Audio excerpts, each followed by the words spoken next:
Everyone, my name is Gagandeep and I welcome you all on our YouTube channel. जैसा कि आपको पता है कि हमने जीके के एमसीक्यू की एक इम्पोर्टेंट सीरीज स्टार्ट कर रखी है जिसमें हम very very important question discuss करते हैं जो कि आपके किसी भी डिफेंस एग्जाम के लिए इंपॉर्टेंट होंगे।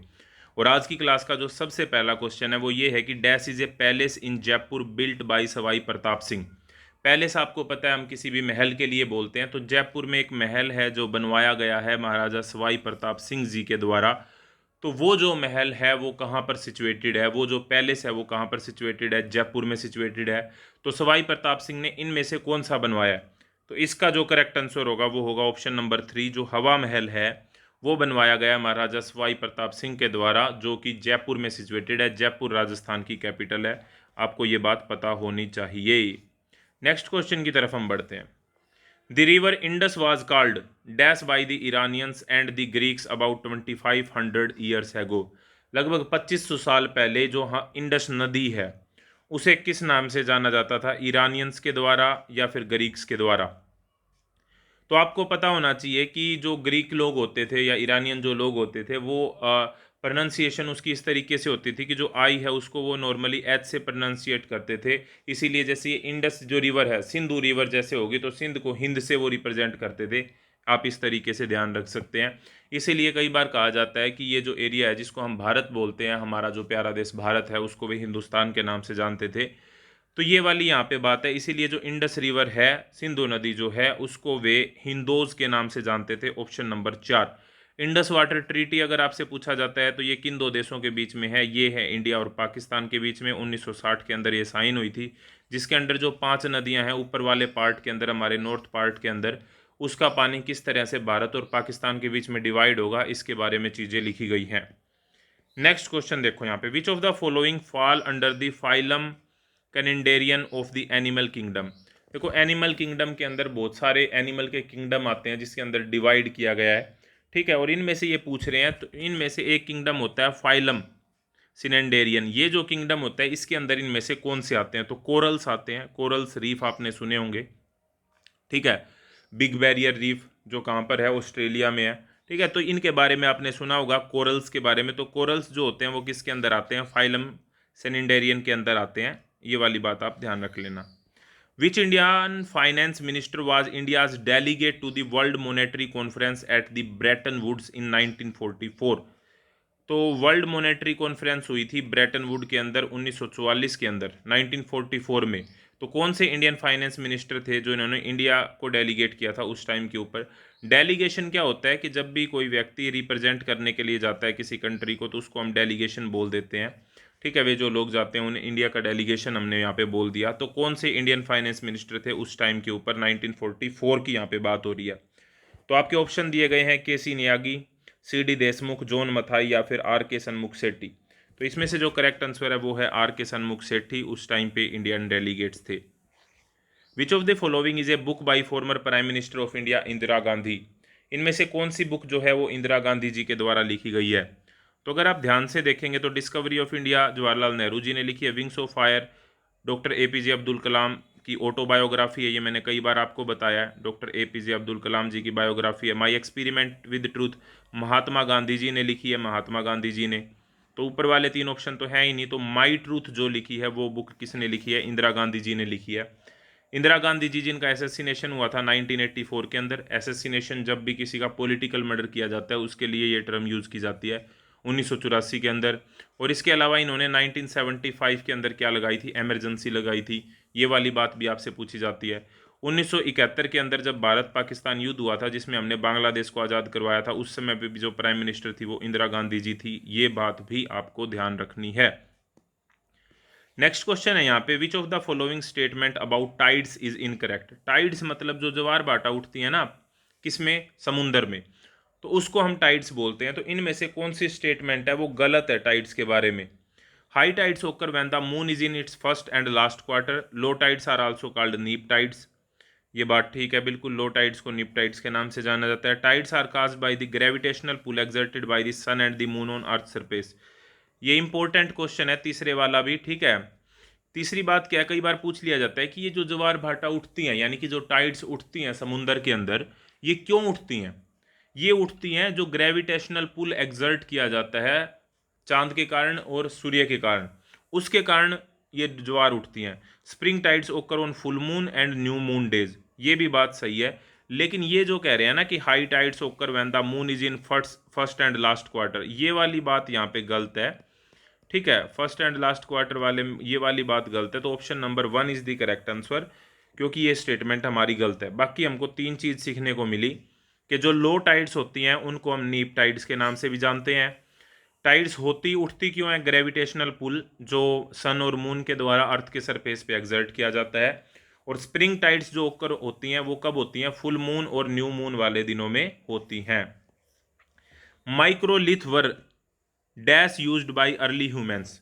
माइक्रोलिथ्स, तो देखो नाम से आपको पता लगना चाहिए माइक्रोलिथ का क्या मतलब हो गया। यहाँ पे देखो लिथ, LITH, ये जो वर्ड होता है ना ये हमारा स्टोन से रिलेटेड होता है। अगर सिर्फ आपको इतना भी पता है ना, रूट वर्ड की जानकारी है, तो भी आप इस वर्ड का सही से अंदाजा लगा सकते हैं। ठीक है, लिथ जो वर्ड होता है आप बहुत सारे में देखोगे, नियोलिथिक एज। नियोलिथिक एज का मतलब होता है नवपाषाण युग। नवपाषाण युग यानी कि न्यूलिथिक एज।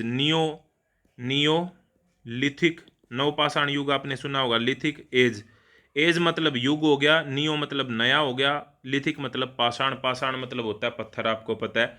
तो ये जो लिथ्स वर्ड होता है ये पत्थरों से रिलेटेड है, और पत्थरों से रिलेटेड यहाँ पे एक ही चीज दिखाई दे रही है, वो है स्टोन टूल्स। तो स्टोन टूल्स, माइक्रोलिथ्स किसको बोला जाता था? स्टोन के टूल्स यानी कि पत्थरों से जो छोटे छोटे औजार बनाए जाते थे उन्हें हम माइक्रोलिथ्स के नाम से जानते थे। और वे अर्ली ह्यूमन यानी कि आदि मानव के द्वारा यूज किए जाते थे। क्लियर है ये वाला क्वेश्चन? रूट वर्ड से हमने देखो इस क्वेश्चन को सोल्व कर लिया। हमको कुछ नहीं पता था इसके बारे में, लेकिन इतना पता था कि लिथ वर्ड जो आया है वो स्टोन से रिलेटेड है। तो माइक्रोलिथ यानी कि जो छोटे पत्थरों के जो टूल यूज किए जाते थे उन्हें हम माइक्रोलिथ के नाम से जानते थे। स्टार्च और शुगर होती है हमारे फूड के अंदर, वो किसका फॉर्म होती हैं? स्टार्च और शुगर जो हमारी फूड में होती हैं वो किसका फॉर्म होती हैं? तो सीधी सी बात है, शुगर जो होता है या स्टार्च जो होगी उससे नाम है प्रोटीन। प्रोटीन जो मेन सोर्स जो किसका होती हैं वे होती हैं कार्बोहाइड्रेट का। किसका? कार्बोहाइड्रेट्स का। विटामिन्स आपको पता है, विटामिन्स बी और सी ऐसे विटामिन्स होते हैं जो वाटर सोल्यूबल होते हैं। कई बार क्वेश्चन पूछ लिया जाता है कि इनमें से वाटर सोल्यूबल कौन से हैं, तो वी और सी वाटर सोल्यूबल होते हैं, और ए, डी, ई और के ये जो होते हैं वो फैट सोल्यूबल होते हैं। ये क्वेश्चन आपके एग्जाम में आता है, ध्यान रखना है आपको। रख लोगे ना अच्छे से? अगला क्वेश्चन देखो, dash is a dance which combine speech, mime and pure dance. इनमें से ऐसा कौन सा डांस है जिसके अंदर स्पीच भी होता है, माइम भी होता है और प्योर डांस भी होता है? आपके ऑप्शन है कथकली, भरतनाट्यम, मोहिनीअट्टम या फिर कुचिपुड़ी। तो करेक्ट आंसर यहाँ पे कुचिपुड़ी। कुचिपुड़ी कहाँ का है? आंध्र प्रदेश का है। कथकली कहाँ का है? केरल का है। भारतनाट्यम और मोहिनीअट्टम, मोहिनीअट्टम भी केरल का है, यहाँ पे ध्यान रखना है आपको। तो इस तरीके से आपको पता होना चाहिए कि कौन सी डांस फॉर्म कहाँ की है, भरतनाट्यम कहाँ का है, ये आपको बताना है कमेंट बॉक्स के अंदर। ठीक है, कथक अगर पूछा जाए तो ये तो है उत्तर प्रदेश या फिर नॉर्थ इंडिया आप बोल सकते हैं, उत्तर भारत का। ठीक है, लेकिन कथकली अगर पूछा जाए तो ये है केरल का। मोहिनीअट्टम भी केरल का है, कुचिपुड़ी आंध्र प्रदेश का है। Which of the following Indian states was one of the worst affected by the tsunami on 26 December 2004? Tsunami आपको पहले पता होना चाहिए, ये सुनामी है, इसके अंदर टी साइलेंट होता है। सुनामी क्या होती है कि जब समुंदर के अंदर, समुंदर के नीचे जब भूकंप आता है तो उससे क्या होता है कि बड़ी बड़ी लहरें उठती हैं, और उन लहरों के अंदर इतना ज़्यादा पानी होता है कि वो सब कुछ बहा के ले जाती हैं। उसी को क्या बोला जाता है? सुनामी बोला जाता है। अब यहाँ पे सीधी सी बात है, आप थोड़ा सा भी अगर अंदाज़ा लगाएंगे और थोड़ा सा भी अगर दिमाग लगाएंगे तो सुनामी कहाँ पे आती है? आप ये बताओ। सुनामी आती है समुंदर में। क्यों आती है? क्योंकि समुंदर के तल के अंदर जो भूकंप आता है उसके कारण पानी की बड़ी बड़ी लहरें उठती हैं, और उसी को हम सुनामी बोल देते हैं। अब सुनामी कहाँ पे आएगी? जहाँ पे समुंदर होगा। समुंदर कहाँ पे है? बिहार महाराष्ट्र में है मान लिया, लेकिन सबसे ज़्यादा अफेक्टेड हमारा सदर्न पार्ट था, तो उत्तर प्रदेश और बिहार तो वैसे भी नहीं हो सकते। अगर मोस्ट अफेक्टेड की बात करें तो एक ही बचा यहाँ पे, तमिलनाडु हमारा करेक्ट आंसर है, ऑप्शन नंबर 3। कॉमन सेंस से इस क्वेश्चन को सोल्व किया जा सकता है। मैकेनिकल एनर्जी, मैकेनिकल एनर्जी का क्या फार्मूला होता है? मैकेनिकल एनर्जी होती है पोटेंशियल एनर्जी प्लस में काइनेटिक एनर्जी। ये क्या होती है? मैकेनिकल एनर्जी होती है। ठीक है, तो बस सीधी सी बात है, पोटेंशियल एनर्जी प्लस में kinetic energy is known as the mechanical energy. ये फार्मूला है, इसका ध्यान रखना है आपको। अगला क्वेश्चन, इंडियन सुपर लीग, जिस तरीके से आईपीएल आपने सुना होगा इंडियन प्रीमियर लीग, वो तो क्रिकेट से संबंधित है। इसी तरीके से एक खेल का नाम है इंडियन सुपर लीग, वो किससे संबंधित है? तो इंडियन सुपर लीग जो है वो इनमें से किससे संबंधित है? तो वो है हमारा फुटबॉल से संबंधित। ऑप्शन नंबर 4 फुटबॉल से संबंधित है इंडियन सुपर लीग, जिस तरीके से आईपीएल क्रिकेट से संबंधित है। Article dash of the constitution of India deals with the freedom to manage religious affair. धार्मिक स्वतंत्रता का अधिकार कौन से आर्टिकल के अंदर आता है, ये हमको बताना है। तो रिलीजियस अफेयर वाला आता है आर्टिकल 26 के अंदर, ध्यान रह जाएगा। फंडामेंटल जो राइट हैं वो हमने कहाँ से लिए हैं? यूएसए से लिए हैं। और फंडामेंटल ड्यूटीज़ की अगर बात की जाए तो वो यूएसएसआर से लिए हैं। डीपीएसपी की अगर बात की जाए, directive principle of state policy, तो वो हमने आयरलैंड से लिए हैं। कॉन्स्टिट्यूशनल अमेंडमेंट यानी कि संविधान संशोधन हमने साउथ अफ्रीका से लिए हैं। इंपॉर्टेंट बातें हैं, ये आपको ध्यान रखनी है।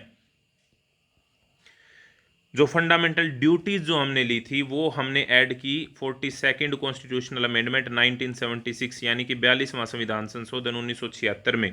ठीक है, ध्यान रखना है। पार्ट 4A के अंदर आपको ये भी मैं बता दूं, मैंने आपको पार्ट भी करवाए थे कि कौन से पार्ट में क्या है, तो आपको शुरू के 3-4 याद रखने का अच्छे से तरीका बताया था कि हमको कोई भी देश बनाना है तो सबसे पहले देश के पास लैंड होनी चाहिए, उसकी बाउंड्री होनी चाहिए। तो इसका मतलब पार्ट 1 के अंदर हमारा क्या आता है? India and it's union territory आएंगी। भाई पहले तो जगह होनी चाहिए ना। दूसरे नंबर पे क्या आएगा? दूसरे पार्ट में सिटीजनशिप आएगी, भाई लोग होने चाहिए जब भी तो देश बनेगा। तीसरे में उनको कोई ना कोई कर्तव्य भी तीसरे में उनको राइट देने पड़ेंगे, अधिकार देने पड़ेंगे। लोग हैं तो पहले अधिकार देने पड़ेंगे, तो वो तीसरे में आ गया। और फोर्थ में हमारे डीपीएसपी तो आई, इसके साथ में फोर्थ के ए में हमने क्या ऐड किया? कर्तव्य ऐड किए। इस तरीके से आप पार्ट्स को ध्यान रख सकते हैं। A wooden bat can be classified as an dash object, यानी कि लकड़ी का जो बैट होता है उसको हम किसके अंदर इसमें से डिफाइन कर सकते हैं? तो देखो उसके लिए आपको पता होना चाहिए कि देखो एक वर्ड होता है ट्रांसपेरेंट। ट्रांसपेरेंट का मतलब होता है जिसके आर पार दिखाई दे जाए, आर पार दिखाई दे जाए, यानी कि जिसके आर पार हम देख सकें, उसको तो हम ट्रांसपेरेंट बोलते हैं। ओपेक का मतलब होता है जिसके आर पार न देखा जा सके, न देखा जा सके, उसको हम ओपेक बोलते हैं। ट्रांसलूसेंट होता है जिसके आर पार दिखाई तो दे लेकिन धुंधला दिखाई दे, धुंधला दिखाई दे। अब जैसे एग्जाम्पल के लिए ले, आर पार दिखाई दे तो मिरर हो गया। मिरर तो नहीं, यहाँ पे शीशा ले लें, कोई भी जो साफ शीशे होते हैं, साफ ग्लास होता है जिसके आर पार हम देख सकते हैं। हवा, हवा ले लो, हवा से बड़ी एग्जाम्पल दी है। एयर ले लिया हमने, एयर ट्रांसपेरेंट होती है क्योंकि एयर के आर पार हम देख सकते हैं। धुंधला दिखाई दे, कई तरह के शीशे होते हैं जिनके, या रंगीन शीशा जो हो गया उसके आर पार साफ नहीं दिखाई देता, तो वो ले सकते हैं। न देखा जा सके, लोहे की कोई चादर है उसके आर पार हम नहीं देख सकते, दीवार के आर पार हम नहीं देख सकते, तो वो ओपेक हो गया हमारा। ओपेक मतलब अपारदर्शी, अपारदर्शी, ठीक है। और ट्रांसपेरेंट होता है पारदर्शी। अब इन्होंने कह दिया वुडन का बैट, यानी कि लकड़ी का बैट, लकड़ी के बैट के आर पार आप देख सकते हो, नहीं देख सकते, तो वो क्या हो गया? ओपेक हो गया। ऑप्शन नंबर 2 हमारा करेक्ट आंसर हो गया।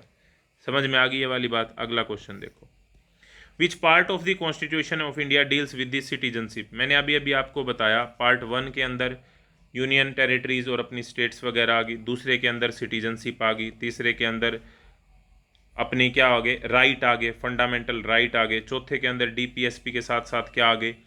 फंडामेंटल ड्यूटीज़ आ गई। तो सिटीजनशिप कौन से वाले में है? सेकंड वाले में है, पार्ट 2 हो गया हमारा। कौन सा हो गया? पार्ट 2 हमारा करेक्ट आंसर हो जाएगा। क्लियर है ये वाला? संविधान दिवस कब मनाया जाता है? संविधान दिवस on every year to commemorate the adoption of the constitution of India. तो देखो संविधान दिवस, संविधान दिवस आपको यहाँ पे गलती नहीं करनी है। संविधान दिवस जो मनाया जाएगा वो मनाया जाएगा 26 नवंबर को, क्योंकि 26 नवंबर को 1949 को बन के तैयार हुआ था हमारा संविधान, तो 26 नवंबर को संविधान दिवस के रूप में मनाया जाता है। 15 सितंबर और 15 अगस्त तो ऑप्शन ही नहीं हो सकते। 26 जनवरी को लागू किया गया था और इस दिन तो रिपब्लिक डे मनाया जाता है, तो संविधान दिवस थोड़ी मनाया जाता है, इस दिन तो रिपब्लिक डे मनाया जाता है। तो बस एक ही ऑप्शन हमारा बचा, 26 नवंबर। अगला देखो यहाँ पे, which of the following book has been written by the Munshi Premchand. इनमें से मुंशी प्रेमचंद के द्वारा कौन सी बुक लिखी गई है? तो मुंशी प्रेमचंद के द्वारा इनमें से लिखी गई है निर्मला। निर्मला जो पुस्तक है वो मुंशी प्रेमचंद जी के द्वारा लिखी गई है। गोदान एक पुस्तक है, बहुत ही फेमस है, मुंशी प्रेमचंद जी के द्वारा लिखी गई है। विच of the following is a tributary of the river Ganga. Tributary होती है सहायक जो नदियाँ होती हैं, उपनदियाँ एक तरीके से आप बोल सकते हैं, उपनदियाँ, उनको हम ट्रिब्यूटरी बोलते हैं। सहायक नदियाँ जो होती हैं, गंगा की सहायक नदी आपको बतानी है, साबरमती, माही, घाघरा या फिर भीमा। तो घाघरा जो नदी है वो किसकी ट्रिब्यूटरी है? गंगा नदी की ट्रिब्यूटरी है, ध्यान रख लोगे। To which of the following sectors of the economy do Basel 3 norms belong. ये इकोनॉमी का क्वेश्चन है और इसका डायरेक्टली आप आंसर ध्यान रख सकते हैं अगर आपको एग्जाम में ये ठीक करके आना है। तो ये रिलेटेड करता है बैंकिंग सेक्टर से। ऑप्शन नंबर 1 हमारा है, बेसल 3 बैंकिंग सेक्टर से रिलेटेड है। ठीक है, अगला क्वेश्चन यहाँ पे देखो, the 10th day after dash Navratri is celebrated as Dussehra और Vijayadashami. The 10th day after dash Navratri, आपको पता है कि नवरात्रि होती है, नवरात्रि के बाद जो 10वां दिन होता है उस दिन हम दशहरा मनाते हैं। तो कौन से महीने की यहाँ पे बात हो रही है? शरद नवरात्रि, असद गुप्त, चैत्र नवरात्रि या मग गुप्त की नवरात्रि। तो कौन सी नवरात्रि? तो जो सर्द, आपको पता है सर्दियों के अंदर दशहरा आता है, तो सर्द नवरात्रि जो होती है उसके 10वें दिन दशहरा या फिर विजयदशमी मनाया जाता है। तो ऑप्शन नंबर 1 हमारा यहाँ पे क्या हो जाएगा? करेक्ट आंसर हो जाएगा। ऑप्शन नंबर 1 हमारा क्या हो जाएगा? करेक्ट आंसर हो जाएगा। Rulers of Mahajanapadas in ancient India collected a tax called the bhag from the dash their reason.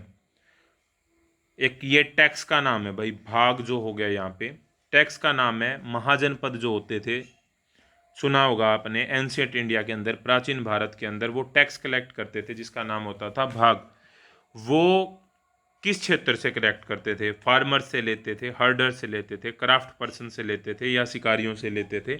तो फार्मर से लिए जाने वाला टैक्स है भाग, ये बात आपको ध्यान रखनी है। ऑप्शन नंबर 1 हमारा क्या हो जाएगा? Correct answer. आई होप ये वीडियो आपको अच्छी लगी होगी। इस तरह की वीडियो के लिए जुड़े रहिए चैनल के साथ। नेक्स्ट वीडियो तक जय हिंद, जय Bharat, thank you very much.